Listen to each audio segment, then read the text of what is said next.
کھا نہیں سکتا۔ چلتے چلتے راستے میں بازار میں پہنچا، دیکھا کہ مچھلی فروش مچھلی بیچ رہا، اس کے پاس ایک مچھلی باقی ہے، شام ہو گئی اور ایک دم گلی ہوئی مچھلی کوئی لے نہیں رہا۔ اس نے کہا کہ مچھلی مجھے چاہیے، کہا کہ دے دوں گا، قیمت کہا کہ جو بھی دے دو۔ اس کے پاس روٹیاں تھی، کہا کہ یہ لو میرے پاس یہی روٹیاں ہیں، ایک تم لے لو اور یہ مچھلی مجھے دے دو۔ اس نے سوچا کہ ارے چلو کم سے کم اسی کے بدلے میں ہم اس کو بیچیں گے۔ اس نے دے دیا اور دینے کے بعد وہ لے کے چلا گیا۔ گھر پر گیا اور جانے کے بعد اس نے اس مچھلی کو کاٹنا شروع کیا، اس کے پیٹ کو چاک کیا، اس کے اندر 2 موتی نکلے، قیمتی موتی۔ جیسے ہی 2 قیمتی موتی نکلے، اس نے اپنی زوجہ کو بلایا، کہا دیکھ میرے مولا کا اعجاز ہے، انہوں نے دعا کی، انہوں نے ہمیں عنایت کیا ہے، آج سے ہماری غربت دور ہو گئی۔ ابھی بات ہی کر رہا کہ دق الباب ہوا، دروازہ کھولا، کون آیا ہے؟ دیکھا بھائی روٹی لیے کھڑا ہے، بھیا یہ روٹی مجھے نہیں چاہیے اس لیے کہ یہ کٹتی نہیں، یہ ہم کھا نہیں سکتے۔ تو سمجھا کہ مچھلی واپس، کہا کہ نہیں مچھلی تم ہی رکھو، روٹی بھی تم ہی رکھو۔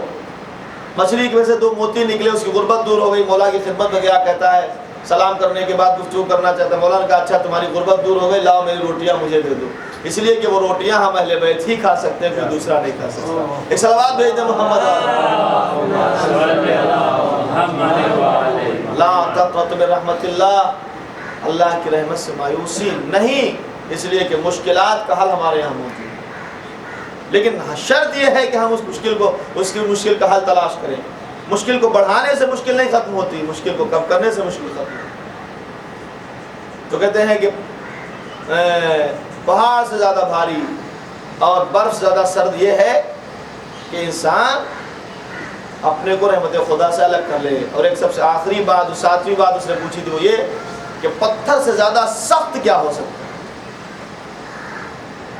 کہ پتھر سے زیادہ سخت ہے دل کافر، شقی القلب انسان، جس کا دل پتھر ہو جائے، اس پہ کچھ اثر نہیں کرتا، کوئی روتا رہے، کوئی بلبلاتا رہے، کوئی چلاتا رہے، شریعت کی باتیں ہوتی رہیں، مذہب کی باتیں ہوتی رہیں، اس کے اوپر کچھ اثر نہیں کرتی۔ اگر اس کے دل پر ایسا ہو گیا کہ اس کے دل پر کوئی آیت اثر نہیں کر رہی ہے، اس کا مطلب یہ ہے کہ وہ شقی القلب ہے۔ اور جناب مولا متقیان فرماتے ہیں سب سے بڑی بیماری اگر دنیا میں ہو سکتی ہے تو وہ ہے دل کا سنگ ہو جانا، پتھر ہو۔ جو بیماری ان لوگوں کی تھی کہ جو کربلا میں حسین کے مقابل میں کھڑے، سنگ ہو جانا، دل کا پتھر ہو جانا سب سے بڑی بیماری ہے۔ کیوں ہوتی ہے؟ حضور ختم مرتبہ حضرت احمد مجتبیٰ محمد مصطفیٰ صلی اللہ علیہ وسلم آپ نے فرمایا ہے کہ دل پتھر کب ہوتا ہے؟ اس کے 5 اسباب ہیں، میں آج نہیں بتاؤں گا، یہ 5 اسباب میں کل بتاؤں گا کیا وجہ ہے کہ جس کی وجہ سے دل پتھر ہو جاتا ہے۔ اور جب پتھر ہو جائے تو اس کو موم بنانے کے لیے کیا ذریعہ ہے، اس کو صاف کرنے کے لیے کیا ذریعہ ہے؟ اس کے لیے بھی 5 اسباب ہیں جس کی وجہ سے دل نرم ہوتا ہے۔ سنگ دلی انسان کو ہلاک کر دیتی ہے، اسی لیے حکم ہے جب نماز میں کھڑے ہوئیے تو آواز دیجیے، رب پروردگار عالم کی بارگاہ میں کہیے ربنا لا تزغ قلوبنا بعد اذ ہدیتنا وہب لنا من لدنک رحمہ انک انت الوہاب۔ اے مالک تو ہمیں ہدایت دینے کے بعد ہمارے دل کو زنگ آلود نہ کرنا، سنگ دل نہ کرنا، ہمیں راہ ہدایت سے الگ نہ کرنا، اس لیے کہ تو وہاب ہے، جاننے والا، علم رکھنے والا ہے۔ میں آپ کی زحمت کو تمام کرتے ہوئے بس اپنی بات کو سمیٹتا ہوں کہ ہماری زندگی میں ضروری یہ ہے کہ ہم سمجھیں کہ ہمیں کیا کرنا ہے، اور جب سمجھ چکے ہیں کہ ہمیں کیا کرنا ہے تو اس کے لیے ہمیں راستے پیدا کرنا ہے، تلاش کرنا ہے، ڈھونڈنا ہے۔ پہلی چیز میں نے کل بتائی تھی کہ یہ سوچے کہ کہاں سے آئے ہیں، دوسری چیز یہ ہے کہ ہم یہ سوچے کہ ہم کس لیے آئے ہیں، خالی ہم کھانے پینے کے لیے آئے ہیں یا ہمیں کچھ اور کرنا ہے۔ اس کے لیے قرآن نے بتا دیا کہ تمہیں کیا کرنا ہے۔ اس میں نے کچھ چیزیں آپ کی خدمت درس کی کہ ایک حکیم بغیر کسی فائدے کے وہ اتنا لمبا سفر کر سکتا ہے۔ آپ کا تو اہل بیت کے ذکر میں ہر جگہ فائدہ ہے، اور حسین کے ذکر کا تذکرہ ہے کہ یہ ذکر ہمیں سننے کو مل جاتے ہیں۔ کبھی کبھی اس طرح بھی سنا کیجئے کہ دل پر لگا ہوا زنگ دھل جائے، زنگ ختم ہو جائے، وہ مسائل جو ہمارے درمیان میں پیدا ہو چکے ہیں، ہم آواز تعالی جل اعلی جل یا صاحب الزمان، لیکن اگر وہ کبھی ہمارے سامنے آ کے کھڑے ہو گئے کہ کیوں بلایا، تو کیا ہمارا چہرہ ایسا ہے کہ ہم ان کے سامنے کھڑے ہو سکیں؟ کیا ہم سے ان سے گفتگو کر سکتے ہیں؟ ہم نے ہزاروں دھوکے دیے، ہزاروں پریشانیاں کھڑی کی، ہزاروں مشکلیں کھڑی کی، ہزاروں غیبت کی، اس کے بعد امام کے سامنے کھڑے ہو سکتے ہیں؟ یہ مشکل ہے۔ میں نے کل آخری جملہ یہ عرض کیا تھا کہ جب بھی مصائب اہل بیت کا تذکرہ ہو تو یہ ضرور سوچے کہ یہ اتنی مصیبتیں حسین نے اٹھائی۔ آج ماہ محرم کی پہلی تاریخ ہو چکی ہے، حسین قریب کربلا ہیں۔ نتیجہ یہ ہوا کہ مقام اشراف پر حسین سے ملاقات ہوئی۔ وہ لشکر والے جو پیاسے تھے ان سے ملاقات ہوئی، مقام اشراف پر حر سے گفتگو ہوئی۔ حر نے امام علی مقام کے لجام فرس کو پکڑا اور کہا کہ ادھر میں لے چلنا چاہوں گا، وہاں چلیں گے۔ امام نے اس کو ہٹایا، ایک جملہ کہا کہ کیا کرتا ہے تیری ماں تیرے سوگ میں بیٹھے؟ اس نے جملہ کہا کہ مولا میں بھی یہی کہتا مگر کیا کروں، آپ کی ماں فاطمہ زہرا، میں نہیں کہہ سکتا۔ مقام اشراف پہ نماز ہوئی، اس کے بعد میرے مولا نے اپنے گھوڑے کو آگے بڑھایا، ساتھی ساتھ میں ہیں۔ نامعلوم راستے سے حسین گزر رہے، ساتھیوں کو آواز دی کہ کیا تم لوگوں میں سے کسی کو ادھر کا کوئی راستہ معلوم ہے؟ کسی نے کہا کہ نہیں معلوم ہے۔ ایک شخص آگے بڑھا جس کا نام کرمہ بن عدی ہے، بہت مشہور مولا علی کے صحابی تھے۔ کہنے لگے میں پورا واقعہ نہیں عرض کر سکتا، کچھ ٹکڑے عرض کر دوں، تاریخ ہے پوری۔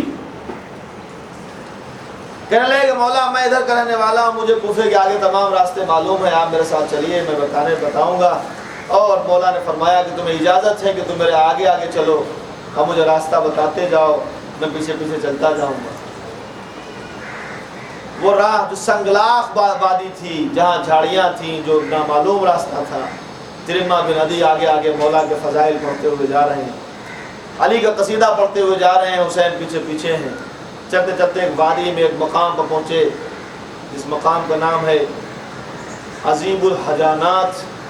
عزیب الحجانات کی وادی پر جب امام علی مقام پہنچے، اب پہنچنے کے بعد وہاں قیام کیا، دیکھا 4 لوگ آئے، لشکر حسینی میں داخل ہوئے۔ ان میں ایک نام تھا ہلال بن نافع کا، جو شب عاشور میں سب سے بڑا رول امام علی مقام کے ساتھ انہوں نے ادا کیا، سب سے بڑی مدد کی۔ کچھ لوگ امام کی خدمت میں حاضر ہوئے، سلام کیا، لشکر حسین میں آ گئے، اور آنے کے بعد وہاں امام کے ساتھ قیام ہوا۔ اتنے میں حر کے پاس ایک خط آ گیا جو ابن زیاد نے بھیجا تھا کہ حسین کو کربلا کی سرزمین پہ لے کے آؤ، ان سے نرمی نہ کرو۔ تو اس نے کہا کہ امام علی مقام سے کہ مولا اب آپ کو ہمیں کربلا کی سرزمین پہ لے جانے کا حکم دیا گیا ہے، اب آپ کو میں وہاں لے جاؤں گا۔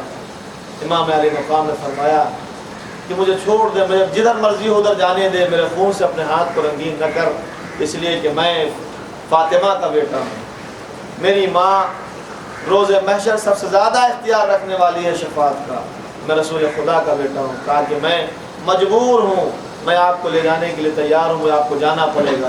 امام علی مقام نے دیکھا کہ جب وہ نہیں مان رہا، شور بپا ہوا، لشکر والے آگے کھڑے ہو گئے، آقا اس کی مجال جو آپ سے بحث کرے، آپ اجازت دیجئے، ہم اس کے ابھی سر و دم میں جدائی کر دیں گے۔ جناب زہرتین آگے بڑھ گئے، جو ابھی آئے تھے لشکر حسینی میں، کہتے مجھے اجازت دیجئے، میں اس سے لڑنا چاہتا ہوں۔ امام علی مقام نے کہا نہیں، ہم اہل بیت کا شیوا نہیں ہے کہ ہماری طرف سے جنگ کی ابتدا ہو۔ اتنے میں یہ خبر خیمہ حسینی میں پہنچ گئی کہ ایک سنگلاخ وادی میں بے آب و گل صحرا میں لے جانا چاہتا، جہاں نہ پانی ہے، نہ درخت ہے، نہ دریا ہے، وہاں سے ہم نکل کر ایسی جگہ جانا چاہتے ہیں جہاں بالکل ریت ہی ریت ہے، اور اس جگہ پر لے کے جانا چاہتا ہے۔ اور ابن عدی ریاحی خیمے میں کوہرام بپا ہوا، جناب زینب رو رہی ہیں، ام لیلہ ام فروہ کی آنکھوں میں آنسو ہیں۔ گریا کیوں ہے؟ یہ سوچ کر گریا ہے، ہائے یہ زمانہ آ گیا ہم اہل بیت پر کہ جن کا اکرام آسمان والے کرتے ہیں، اب زمین والے ان کو کشا اپنی طرف گھسیٹ کے لے جانا چاہتے ہیں۔ امام علی مقام نے کہا اچھا ٹھیک، تو نہیں مانتا تو میں چلنے کے لیے تیار ہوں۔ چلتے چلتے راستے میں امام اپنی سواری پہ ہی، ان کی آنکھ لگ گئی، آنکھ کھلی تو آواز دی انا للہ و انا الیہ راجعون۔ امام علی مقام کی زبان پر جب فقرہ جاری ہوا، ابھی خیمے میں جب اہل حرم رو رہے تھے تو امام علی مقام نے حکم دیا کہ عباس جاؤ انہیں سہارا دو۔ عباس نے سمجھایا، علی اکبر نے جا کے زینب کو سمجھایا، کہ